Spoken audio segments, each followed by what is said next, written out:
Hello everyone, my name is Priya Patra and I am signing in from Mumbai, India.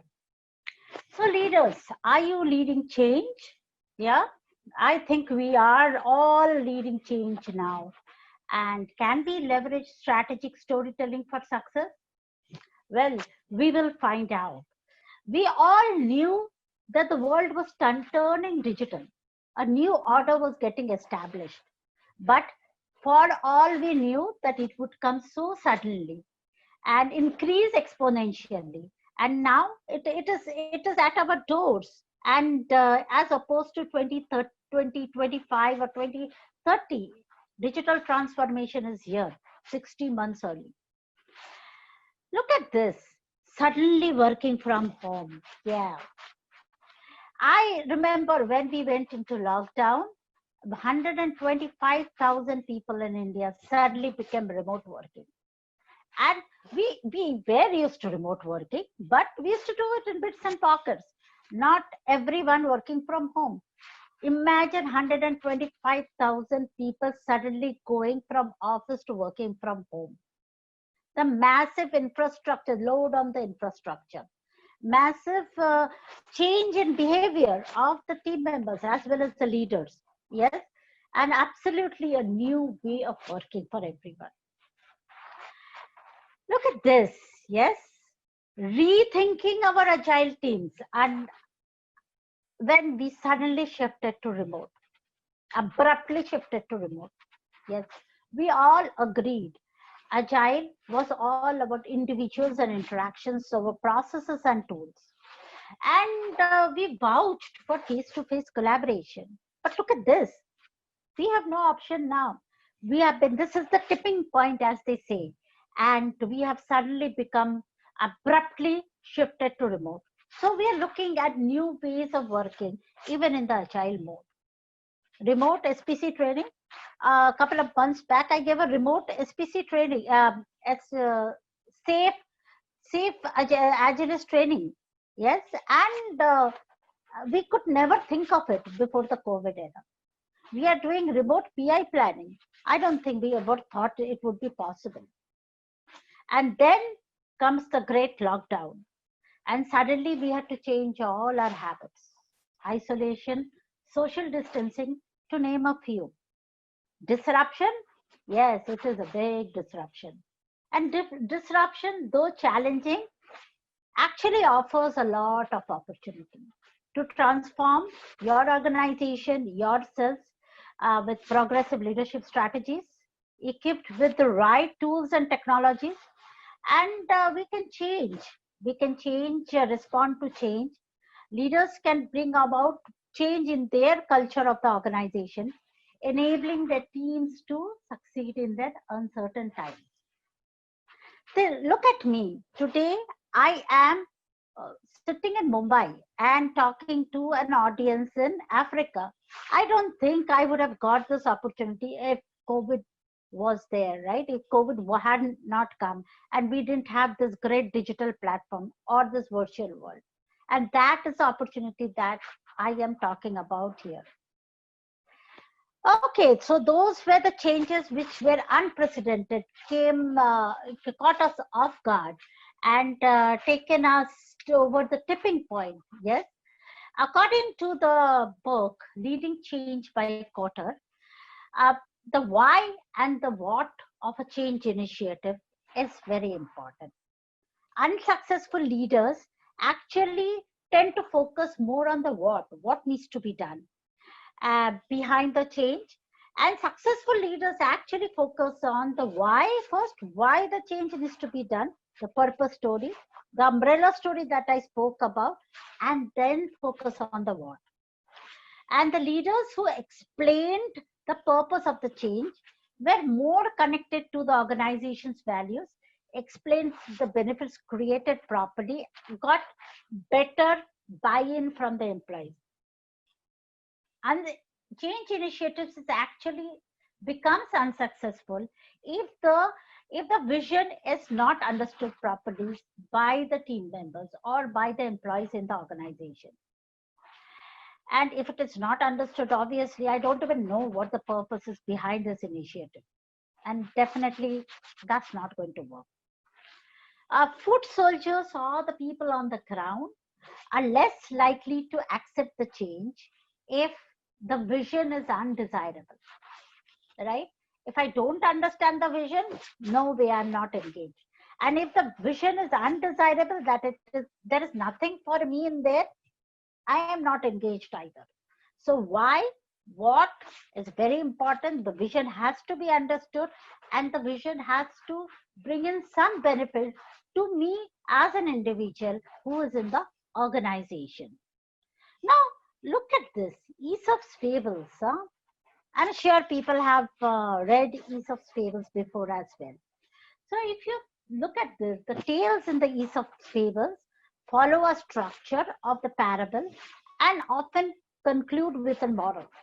And we learned all these values of morals, friendship, love through these integrated stories that Aesop told us. For example, I was leading a change initiative. Actually, it was a digital transformation program. And as you all know, digital transformation is more about the transformation and not about the technology. And here, the CIO of that organization told us that transparency is the value behind this, or underlying value of this transformation program. And he was actually following and actually walking the talk. How? We would have Yammer chats, we would have town halls where everyone would be invited. It's not only the employees, but the suppliers, the vendors, who were all connected to the transformation program, were invited for those all hands IT meetings. And where he would talk about the pulse of the transformation program. And this is how he was instilling the value of transparency in the system. And that is a value story. And this is not only narrated for that transformation program, but for other transformation of the change initiatives within the organization as well. But why would I use stories? Why can't I just, kind of tell them, yes, our value is, transparency, and our vision is to change this organization and make it profitable by, say, 2025. Yeah, but think about it. Why should we use a story in this case? Okay, let's find it out, I think. Yeah. So if you look at this, I have displayed a slide where there are 8 unrelated words, and I will display this slide for, say, 5 seconds now. And I would request you to look at these words, and you already have a notepad in front of you where you have written your umbrella story. You can look at these words. Don't take a screenshot, please. But when I remove the slide from the screen, try to note down as many as words as possible. And we will see how many we get. So it is a test of remembering these unrelated words. And we want to see how much we can get. So I'm displaying the slide, say, 5 seconds now. I will count 5, and after that, I will move on to the next slide, right? And at that point of time, we would try to memorize as many as words as possible. So this is 1, 2, 3, 4, and 5. So here we are, 5 seconds off, and I would request you to write down in your notepad how many did you get. So we'll wait for 1 minute and we'll see that, how many we could recollect. Okay, so I'm pausing for a moment now, and so that you can recollect the words and write it down in your notepad. Okay, so I think we'll wait for 3 more seconds. 1, 2, and 3. Yes. So how many did you get? 7, 6, 5, or all 8 of them? So be honest and try to find out how many you got. No need to tell anyone, but just write down the number on the notepad again. Okay. Now, this is another set of unrelated words. Now I'm going to tell you a trick how to remember these words. And this time, We are going to tie them into a story. Yes, you got it right. So let us see this. So this is a story my 12-year daughter wrote after looking at those words. So once upon a time, there was a nun. And if you see the highlighted word nun, that nun was one of the words in that previous line. Her hobby was to bake, and hobby is also highlighted, which means it was there in that list. One day, she was walking down to the letterbox. Okay, that those were the days where we used to post letters in the letterbox. Yes, to post a letter to her cousin. As she stepped out, it started to rain. Yeah, rain is highlighted, which means this word is there in this previous slide. She started to think about taking a shelter under a tree. Think is highlighted, which means it is a word there. But then she saw a castle, and she has been seeing this castle for some time now from the church where she used to live. She thought this is a good chance to visit the castle. And castle is highlighted, which means this is a word which is there in the previous slide. And as she approached the castle, she saw the lady of the castle sitting by the window. And by the window, enjoying the rain while reading a book. So book is one of the words which is there in my previous slide. The nun knocked The nun knocked the door and asked for shelter. The lady ushered the nun in and treated her with rain-themed cake from her nearby bakery. So bakery is again a word which was there in this previous slide. Both the lady and the nun sat there chit-chatting while enjoying the rain. And since then, they became very good friends and they lived happily ever after. So that's a story. If you look at it, now probably we will be able to get most of the words because we have tied them into a logical sequence of a story. Okay, now let us do that exercise again. Again, a set of unrelated words. Yes, and this time we will again display it for 5 seconds. But while you look at the words, you will have to tie them into a story or tie them into a logical sequence of a story. And then we'll see how much we can recollect at the end. Okay, so here is the list of unrelated words. And again, I will wait for 5 seconds. And this time, remember, you'll have to try to tie them into a story. So the words are river, barbital, cycle, flowers, sunset, noodles, school, and child. Okay, 1, 2, 3, 4, and 5. So 5 seconds off now, and I will give you 3 more seconds to write down all the words that you could recollect.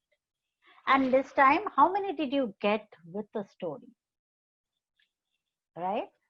And just write it down and look and just compare the two results without a story and with a story. And you will be surprised to see the results with a story is much better than what we did without a story. And that is the power of stories. And I will tell you, I've done this, I've given this presentation at least 4 times now. And this is the statistics that I got. Yeah. The first time I spoke was in the Agile of the East conference in India at the same thing. And with stories, we got, without stories, they could recollect 5. Some people even recollected only 2 or 3. And with stories, 7. And then I presented this in the PMP club meeting of the PMI Mumbai chapter again. With stories, it was very high, around 8. I also presented a similar presentation on stories and digital transformation programs, and there even people got 8. And there was no poll in there, but I could see people chatting typing on the chat window about 8. And last May, I presented this in the Scandinavian Agile Conference, and people have really got around 7 out of the 8 words, the story. And this I collected with the help of Mentimeter. And so we really see that, stories do help us to remember things properly. Imagine the vision statement of a change initiative presented in the form of a story. Yeah, I will remember it much better than if my CEO says that, we are looking to be profitable, say by 30% and expanding our business to multiple regions in Africa, Americas. Well, I will forget as soon as I come out of the town hall. But if he could relate that in the form of a story, a purpose story, yes, I will remember it much better. Yes. According to Harvard Business Review, McKinsey, Forbes, and other research institutes, 60 to 70% of the change initiatives do fail in the organization. And without people, process is of no use. Process fails. So it is very important that we understand how to communicate the vision. How do we model these changes as leaders? Because organizations actually don't change, it is the people that change. So we have to ensure the people are all aligned to the vision and they are driven towards that change initiative in the same direction. So what are the problems that we are trying to solve here? Employee resistance, yes, of course, because according most of us don't like change. We saw this exercise as clasping our fingers, right? A small change making the left hand dominant over the right hand, it's hard.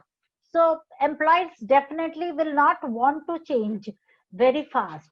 And according to Forbes in an article in February 2020, the main reason why change is hard is that people are resistant to it, especially the foot soldiers.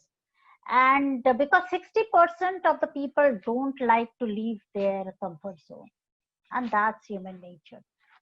Second is leadership behavior. Yeah. So we say that, leaders should walk the talk. So there should be a value story of every change initiative. And leaders should have walk the talk or live by that value story. Example, if I am a leader, I am encouraging people to be innovative. But when people come up with ideas in a brainstorming session or in a dojo session, and if I'm the leader who says, well, we tried this before, it didn't work. You will never get this through, the change control board or legal. So then I'm actually not modeling the value that I talked about. I am not encouraging people to be innovative. If I'm saying transparency is the value story of this change initiative, I have to be transparent as a leader. And that we saw in that digital transformation program that I talked about. They lived by the value. They called all suppliers, all vendors, and even all service providers in one meeting where they would discuss the pulse of the transformation program. And it was not hidden from anywhere, from anyone. The leaders were walking the talk or walking their value story or living by their value story of transparency. And last but not the least, communication. Yeah. So we all know communication, good communication can make or break any project or any initiative. The why matters in change management. Yes. So we sometimes forget the why. We talk only about the what we want to do. But uh, but if you don't have the why, it will probably not work. I need to know what is in it for me, and then the what comes into picture. So that's the communication we are talking about. And can strategic storytelling solve all these challenges? Yeah. Well, I think it can. In my 20 years of working in IT industry, I have managed many digital transformation programs and also agile transformation programs.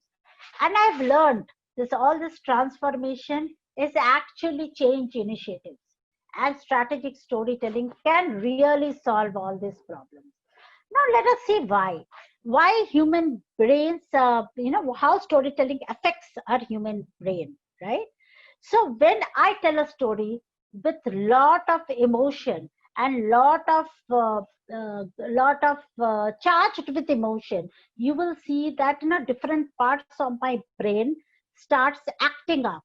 For example, if I say the customer was so happy that he, as if he has won a lottery. Now there is something else that is coming into picture. It's not only the cortex activity, but other parts of the brain also gets activated. My motor skills also get activated, right? And that's how it helps us to remember stories much better. Yes. Secondly, there are certain enzymes that are released. Okay, when we hear stories, one of them is dopamine, and dopamine helps us to get engaged emotionally, right?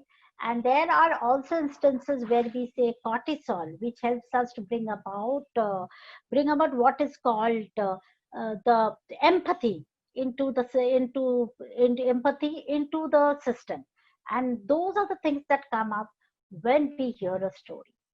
And third is that when you hear a story with charged with emotion, different, as we said, different neural coupling happens, and that keeps helps us to give us a richer experience, and we get engaged to the leader who is narrating the story. And we always, if you are engaged with the leader, you will listen and remember what he or she is telling.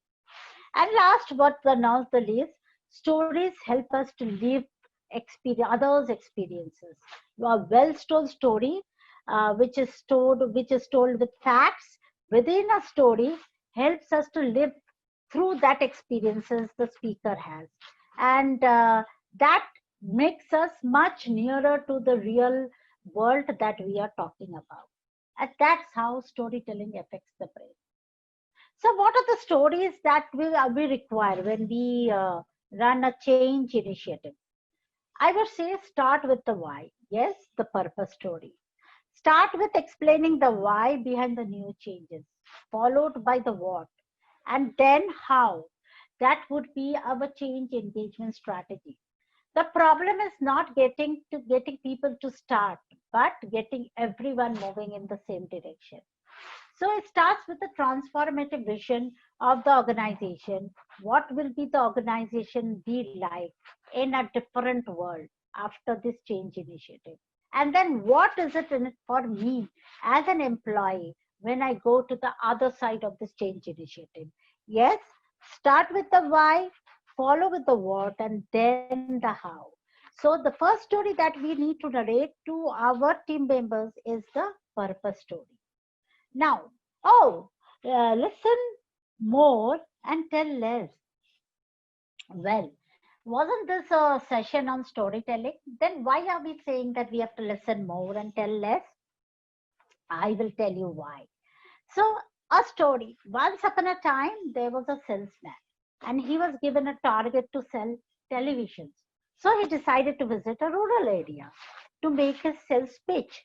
And one day, he was passing by a village, and he saw a group of villagers sitting by a fireside and chit chatting while drinking tea in clay glasses. So that's very typical in India. So he noticed them from behind the tree. And say for 30 minutes, the chit chat continued. Next day, he came back again and he saw that same scene. People were excited and their eyes were gleaming in the fire and in the light of the fire, and they were chit chatting. And after, say, 3 or 4 days, he decided to approach the villagers. And he said, well, I have been watching you guys for 5 days now. And I see you gather here every day to 2 to 3 hours and chit chatting. What do you all talk about? So one villager said, oh, it's nothing. We just say stories to each other. And the salesman got excited. He got an idea. Well, this is how I'm going to jump into my sales speech now. and he started his sales pitch. And he started the demo of the Idiot Box, the television. And he said, well, look at this box. It is an amazing box. It can bring you stories from all across the world. You guys are so much interested in stories. So why don't you buy one? So the villagers were also excited. So each one of them bought a television. And the salesman was very happy because he met his target and he went back to the city. Few months later, the salesman happened to visit the same village again. And to his surprise, he noticed the same scene. And he also noticed all the televisions were stacked under a tree outside the village. And this made him nervous. Was there a defect in the product that he sold? What was the problem? Why the villagers are not watching the televisions? And as he entered the village and he saw again the fireside chat, villagers around the fireside, and they were chit-chatting. This time he approaches them and he asks, so what happened? Why are you all still around this fire chat? Why are you not watching the television? One of the villagers said, yeah, the television was fine. There was no problem with it, but it always told stories to us. It never listened to stories from us. It got stories from far and near, and close and dear, but it just told us. It was just a one-way communication. It never listened to our stories. And so that is the power of listening. So we need to tell less, but listen more. I will tell you why. So look at this. Get frontline dispatches. This is the second story that I rely on. Get frontline dispatches, the inside story. Yes. So it is not only about communicating your vision. Yes, the vision is the program's macro story, but there are useful micro stories that can be elicited. To elicitate, it can be elicited after the engagement starts. For example, we could talk about, these are the stories that come from the foot soldiers on the ground who are leading through living this change initiative. So why can't we have anecdote circles where we get together with our team members, understand how the change initiative is affecting them. It is not about rolling out a platform, digital platform. It is about getting it adapted as well. If it's a new HR policy, we need to know how people are getting adapted to it. And that is the inside story I'm talking about. And this inside stories can turn an anti-story into a proper story as well. There would be many people who would say this will never work because we tried this before. And that is an anti-story. And anecdote circle with our team members can help us to get those inside stories and tackle those anti-stories with the help of a proper solution and proper counseling. Yes, and this is a classic example of story listening and not telling. Another storytelling approach is to look back on the past. That is, draw from the past or the success story. During transformation or change initiative programs, our leaders would come and talk about the transformation initiatives that have become successful within the organization. It is not only talking about the transformation, pulse of the transformation, but it is also telling people that, transformation is possible, change is possible, and it has happened in the past. They would also bring in people who have been part of such transformation initiatives to narrate their story. We would record success stories and pass them on as newsletters, as a video clip. And this made everyone confident. Yes, change is possible, and it has happened in the past as well. And so that's the recap. Start with the why, the purpose story, get frontline dispatches, the inside story, and draw on the past, the success story, and all align to something what we call as the value story. And I've given a few examples. Value story could be transparency. Leaders should live by that value story. And with this, Thank you very much for attending my session. And please do send me your feedback at priya.patra@gmail.com and do connect with me on social media.